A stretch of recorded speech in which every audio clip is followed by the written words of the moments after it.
Belasan rumah di Desa Malari, Kecamatan Awangpone, Kabupaten Bone, Sulawesi Selatan diterjang angin puting beliung.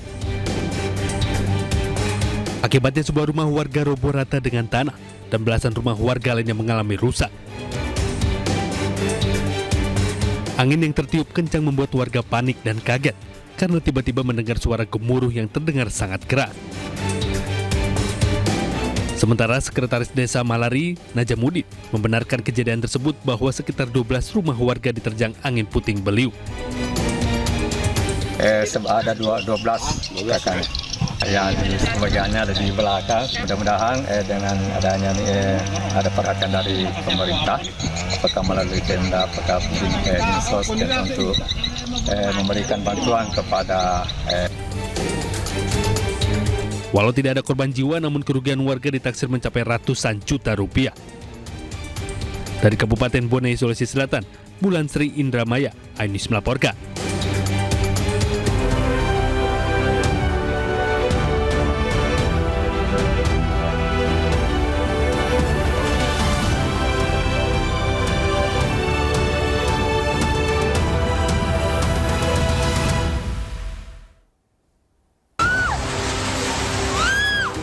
Delapan 18 orang tewas dalam bencana tanah longsor dan banjir bandang yang menerjang Kabupaten Tapanuli Selatan.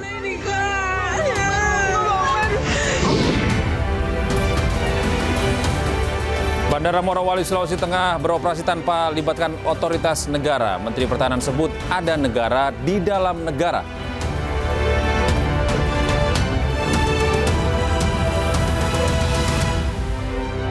Halo, selamat malam pemirsa, menemani istirahat Anda pada malam hari ini. Anyus Malam akan kami awali dengan informasi. Seorang pencuri motor di Tangerang Selatan babak belur di amuk massa. Bersama saya, Gede Satria. Inilah Anyus Malam selengkapnya untuk Anda.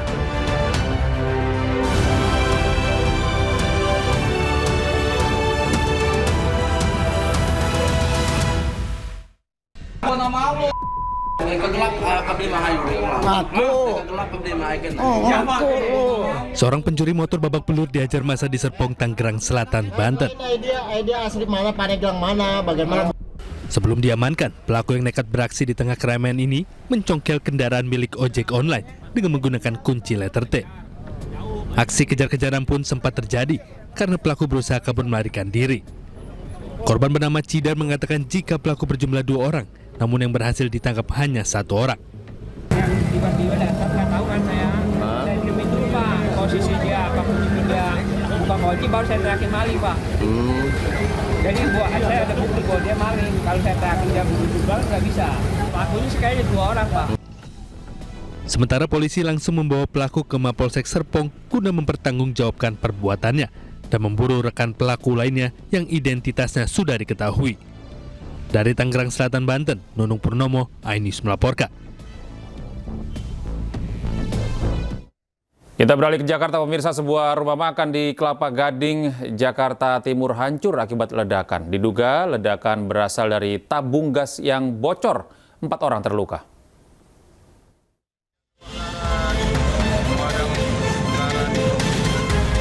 Sebuah ruko berlantai 3 yang dijadikan tempat usaha rumah makan di Kelapa Gading, Jakarta hancur berantakan. Selain isi bangunan, sejumlah kaca di lantai 2 dan 3 ruko tersebut juga pecah hingga berserakan ke jalan.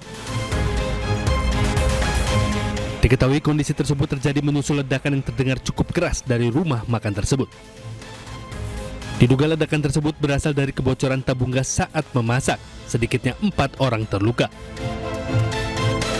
Gasnya nggak bisa dimasukin selangnya.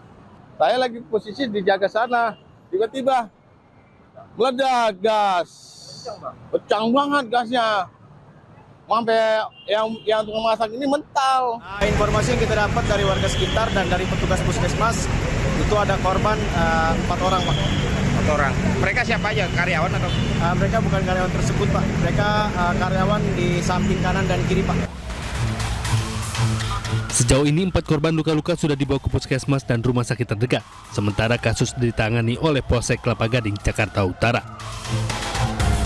Dari Jakarta, Sofyan Firdaus, Ainus melaporkan. Pemirsa, seorang pria di Bengkulu nekat membakar kios milik kakak iparnya di Pasar Karmia Jaya. Akibatnya 30 kios pedagang ludes terbakar. Selamat ulang tahun anak. Bakar kalau kau. Kau ya. Selamat ulang tahun. Inilah video amatir milik pelaku pembakaran kios milik kakak iparnya di Pasar Karmia Jaya, Simpang Kadis, Kota Bengkulu. Akibat perbuatan pelaku, 30 kios milik pedagang di pasar tersebut ludes terbakar, hingga para pedagang mengalami kerugian hingga puluhan juta rupiah. Dari video yang beredar tersebut, polisi langsung bergerak cepat menangkap pelaku yang tinggal tak jauh dari lokasi kejadian. Dari pemeriksaan sementara, pelaku nekat membakar kios kakak iparnya tersebut karena persoalan keluarga dan dendam lama. Sebelum kejadian, pelaku sempat bertemu dengan kakak iparnya dan terlibat cekcok. Jadi memang benar kita telah mengamankan satu orang yang patut diduga melakukan upaya pembakaran terhadap kios tersebut dengan inisial FS. Saat ini kita masih memeriksa saksi-saksi untuk menguatkan bahwa perbuatan dari terduga pelaku dan apa saja yang dilakukan selama itu bisa kita dapatkan. Saat ini pelaku masih menjalani pemeriksaan Satreskrim Polresta Bengkulu. Pelaku juga diketahui punya riwayat ketergantungan obat-obatan. Dari Kota Bengkulu, Endro Dwirawan, iNews melaporkan.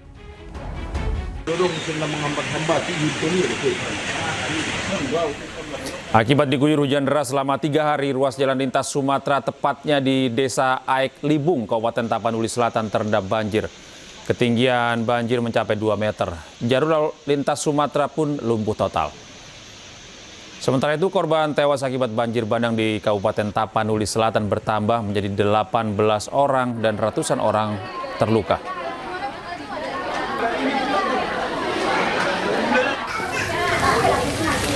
Sementara itu di Sumatera Barat, sebanyak 97 kepala keluarga atau 327 jiwa menjadi korban banjir bandang, tepatnya di Kecamatan Pauh, Kota Padang. Korban banjir masih bertahan di beberapa lokasi pengungsian. Salah satunya di SMP 44 Batu Buswak. Di lokasi ini 7 ruang kelas dijadikan ruang untuk pengungsi. Para pengungsi membutuhkan bantuan makanan, pakaian ganti, susu formula untuk bayi hingga selimut. Lama. Sementara itu di Kabupaten Aceh Singkil, banjir juga semakin meluas. Sebanyak 43 desa di 8 kecamatan terdampak banjir dengan ketinggian rata-rata mencapai 2 meter. Ribuan warga yang awalnya bertahan di rumah masing-masing mengungsi ke tempat yang lebih aman. Warga berharap pemerintah segera mengirimkan bantuan logistik termasuk pakaian, obat-obatan, dan juga selimut.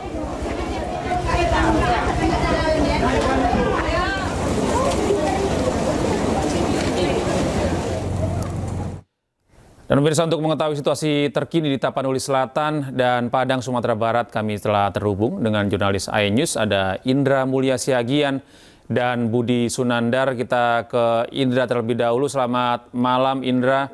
Seperti apa kondisi banjir di Tapanuli Selatan dan hingga kini berapa korban jiwa maupun korban terluka akibat bencana ini? Ya baik, dapat kami sampaikan saat ini kondisi korban meninggal dunia, informasi yang kami dapat terakhir kali sekitar pukul 19 tadi ya, itu ada berjumlah 18 orang, Mbak. Kalau untuk korban luka-luka sendiri belum dapat kita pastikan karena data yang terakhir ya, yang kita himpun itu dari pihak rumah sakit, dari pihak puskesmas Batang Toru itu ada sekitar 113 orang. Untuk situasi terkini di lokasi hingga saat ini material banjir bandang itu masih berada di pemukiman warga, bahkan di badan jalan ya. Hingga saat ini belum ada evakuasi terhadap material tersebut lantaran sulitnya akses untuk menuju lokasi banjir bandang, di mana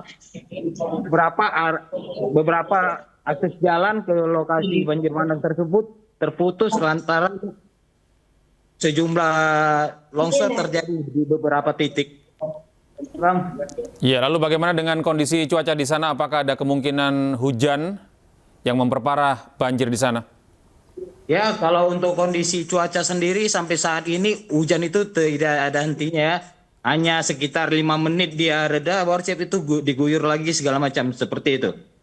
Baik, terima kasih. Kita menuju Budi Sunandar di Batu Busuak, Padang, Sumatera Barat. Budi, seperti apa kondisi banjir di Padang pada malam hari ini dan seperti apa kondisi pengungsi?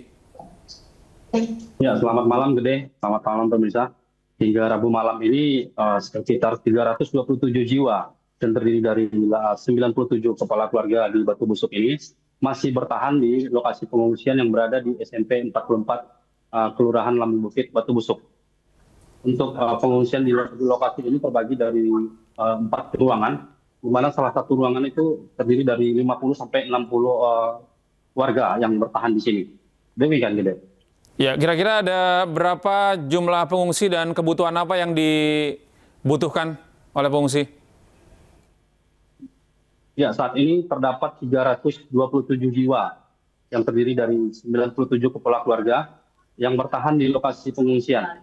Dari keterangan sejumlah pengungsi, mereka sangat membutuhkan bantuan selimut serta pakaian ganti untuk sehari-hari.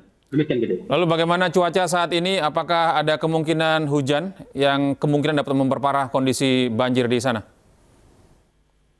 Cuaca sendiri hingga saat ini masih diguyur hujan, walaupun dengan intensitas sedang dan tinggi. Baik, rekan-rekan, terima kasih atas informasi Anda dan pastikan Anda menjaga kesehatan. Selamat bertugas, kawan-kawan. Assalamualaikum, selamat malam.